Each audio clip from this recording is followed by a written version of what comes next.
tell them that there is career opportunities that they can proceed, that they can pursue tertiary education in game development.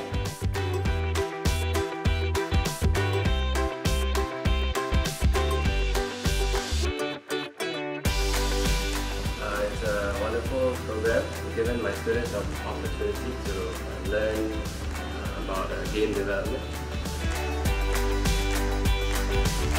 I guess by the time that you finish your high school, you can already develop games. But never think that it's too big to become a game developer. You know?